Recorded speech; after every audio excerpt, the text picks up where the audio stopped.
Hi friends, എല്ലാവർക്കും നമ്മുടെ പുതിയൊരു വീഡിയോയിലേക്ക് സ്വാഗതം. ഈ ഓണമേ കണ്ട് വയറ് നിറയണം, ഉണ്ട് വയറ് നിറയണം എന്നൊക്കെ പറയുമല്ലോ. അപ്പോൾ കഴിഞ്ഞ വർഷമൊക്കെ ഹരിക്കുട്ടന് കണ്ട് വയറ് നിറയുന്ന ആ ഒരു രീതിയാണ്. കാര്യം കുഞ്ഞായിരുന്നല്ലോ, കഴിക്കാൻ അറിയത്തില്ല. അപ്പോൾ ഈ പ്രാവശ്യം ഹരിക്കുട്ട ഫുഡൊക്കെ തന്നെ വാരി കഴിക്കാനായി. അപ്പോൾ ഹരിക്കുട്ടൻ ഞാനൊരു കുഞ്ഞ് പിള്ളേർ ഓണമായിട്ട് ഒരു കുഞ്ഞ് ഓണസദ്യ ഉണ്ടാക്കി വെച്ചിട്ടുണ്ട്. അപ്പോൾ നമുക്ക് അതിൻ്റെ വിശേഷങ്ങളൊക്കെ കാണാവേ. അപ്പൊ സദ്യക്ക് വേണ്ടി എന്തെല്ലാം കറികളാണ് ഞാൻ ഉണ്ടാക്കിയെന്ന് നോക്കാവേ. പച്ചടി,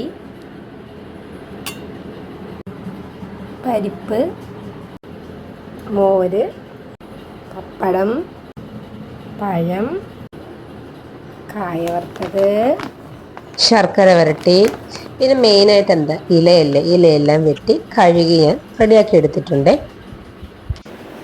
അങ്ങനെ ഞാനൊരു പായെല്ലാം വിരിച്ച് അവിടെ ഇലയെല്ലാം ഇട്ട് ഈ കുഞ്ഞ് സദ്യ വിളമ്പിയതേ. പിന്നെ കറികളൊക്കെ വളരെ കുറവാണ്. കാര്യം എന്താ വെച്ചാൽ എരിവുള്ള കറികൾ മിക്കതും ഹരിക്കുട്ടൻ കഴിക്കത്തില്ല. അപ്പൊ ഹരിക്കുട്ടന് വേണ്ടി നമ്മൾ സദ്യ ഉണ്ടാക്കുമ്പം അവന് കഴിക്കുന്ന കറികൾ മാത്രമേ ഞാൻ ഉണ്ടാക്കിയുള്ളൂ. ഇല്ല ബാക്കി വെറുതെ എന്താ സമയം വെറുതെ ചെലവഴിക്കാന്നല്ലാണ്ട് കഴിക്കില്ല.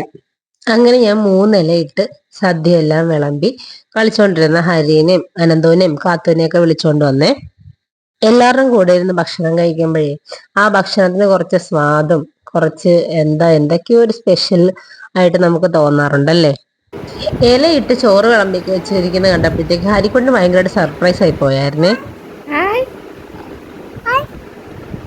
അങ്ങനെ കാത്തുവും അനന്തവും ഹരിയും കൂടെ ഭക്ഷണം കഴിക്കാൻ ഇരുന്നു. അപ്പൊ ഞാൻ ഹരിയുടെ അടുത്ത് തന്നെ ഇരുന്നേ. കാര്യം എന്തായാലും വാരി കഴിക്കത്തില്ല, വാരി കളിക്കും. അപ്പൊ അതിന് പകരം ഞാൻ അടുത്തിരുന്ന് ഭക്ഷണം വാരി കൊടുക്കാന്ന് കരുതി. അവരുടെ കൂടെ തന്നെ ഇരുന്നോണ്ട് തന്നെ ആദ്യം തന്നെ എനിക്കൊണ്ടൊരു പപ്പടം കഴിക്കലാക്കി അവിടെ നടപ്പുണ്ടായിരുന്നു. പിന്നെ അങ്ങനെ ഞാൻ എൻ്റെ അടുത്ത് പിടിച്ചിരുത്തി പയ്യെ ഞാൻ ഭക്ഷണമൊക്കെ ഇങ്ങനെ വാരി കൊടുത്തേ. അപ്പൊ ആശാൻ ഭക്ഷണത്തിനേക്കാളും കൂടുതൽ ഇഷ്ടപ്പെട്ട പഴവാ. അത് പക്ഷെ അതെങ്ങനെ പൊളിച്ച് തിന്നണമെന്ന് അറിയാത്തോണ്ട് അങ്ങനെ തന്നെ കടിച്ചു നോക്കുമായിരുന്നേ.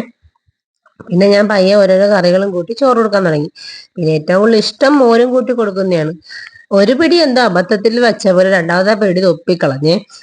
പിന്നെ ഹരിക്കുട്ടിന് ഇങ്ങനെ ഭക്ഷണം കഴിക്കുമ്പോഴത്തേക്കും മിക്കവാറും കഴിക്കാറില്ല. പിന്നെ നമ്മൾ എങ്ങനെയും ഒക്കെ കൊണ്ട് നടന്ന് കാക്കേനെയും പൂച്ചേനെയും കോഴീനെയും ഒക്കെ കാണിച്ച് കഥ പറഞ്ഞ് പാട്ടുപാടിയൊക്കെയാണ് കേട്ടോ ഭക്ഷണം കൊടുക്കാറ്.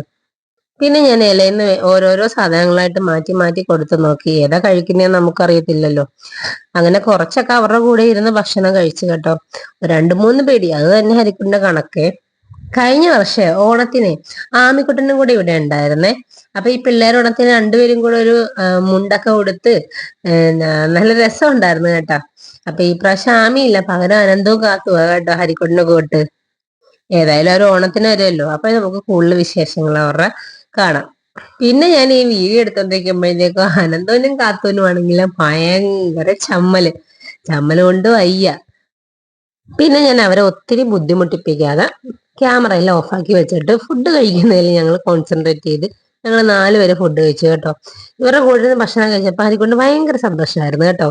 പിന്നെ കുറച്ച് ചോറും കറികളും എല്ലാം കൂടെ ആയിട്ട് ഞാൻ കുഴച്ച് ഇതേപോലെ കാക്കയ്ക്ക് വെക്കുന്നത് പതിവാ കേട്ടോ. കാക്കയ്ക്ക് കൊണ്ട് ചോറ് കൊടുത്തില്ലേ എനിക്കൊരു മനസ്സമാധാനം ഇല്ല. ഇതൊരു ശീലമായി പോയത് കൊണ്ടാണ്. അങ്ങനെ സദ്യ എല്ലാം കഴിച്ചു കഴിഞ്ഞപ്പോഴത്തേക്കും ഇവര് 3 പേരും കൂടെ കളിക്കാൻ പോയി കേട്ടോ. കുറച്ചു നേരം ഞാൻ ഇവര് കളിക്കുന്നതൊക്കെ നോക്കി നിന്ന്. കാര്യം എന്ന് വെച്ചാല് ഹരിക്കുട്ടിന് ഭയങ്കര സന്തോഷം. നോക്കിയാൽ അവരുടെ 2 കൂടെ ഇരുന്നോണ്ട് കൂടെ നിൽക്കുന്നു, ഓടുന്നു, ചാടുന്നു. ഹരിക്കുട്ടന് തന്നെ അറിയത്തില്ല എന്ത് ചെയ്യണമെന്ന്. ഭയങ്കര സന്തോഷം. അത് കണ്ടപ്പം നമുക്കൊരു സന്തോഷം ഉണ്ടാകുമല്ലോ സ്വാഭാവികമായിട്ട്. അങ്ങനെ കുറച്ചു നേരം ഞാനത് നോക്കി നിന്നേ. പിന്നെ പിള്ളേരോണത്തിന്റെ അന്ന് തന്നെ ഈ വീഡിയോ അപ്ലോഡ് ചെയ്യണമെന്ന് ഞാൻ വിചാരിച്ചതായിരുന്നു കേട്ടോ. പിന്നെ കുറച്ച് എഡിറ്റിംഗ് കാര്യങ്ങളൊക്കെ നീണ്ടു പോയത് കൊണ്ട് നടന്നില്ല. പിന്നെ നമ്മളുണ്ടല്ലോ ഫേസ്ബുക്കിൽ ഒരു പേജ് തുടങ്ങിയിട്ടുണ്ട് കേട്ടോ. ഇറ്റ്സ് മീ ഹർഷ എന്ന് തന്നെയാണ് കേട്ടോ അതിൻ്റെയും പേര്. അപ്പൊ പറ്റുന്നവരൊക്കെ ഒന്ന് കയറി ഫോളോ ചെയ്യണേ. അങ്ങനെ നമ്മുടെ കുഞ്ഞു വിശേഷങ്ങളും കുഞ്ഞു സദ്യയും ഈ കുഞ്ഞു വീഡിയോ നിങ്ങൾക്ക് ഇഷ്ടപ്പെട്ടെങ്കിൽ നമ്മുടെ ചാനൽ ലൈക്ക് ചെയ്യണം, ഷെയർ ചെയ്യണം, സബ്സ്ക്രൈബ് ചെയ്യണം. ആ ബെല്ലൈക്കൺ കൂടെ ക്ലിക്ക് ചെയ്യണം. എന്നിട്ട് ഓൾ എന്ന് എനേബിൾ ചെയ്തേക്കണേ. അപ്പൊ പുതിയൊരു വീഡിയോയിൽ പുതിയൊരു വിശേഷമായിട്ട് ഇനിയും വരുന്നതാണ് കേട്ടോ. Tata, bye bye.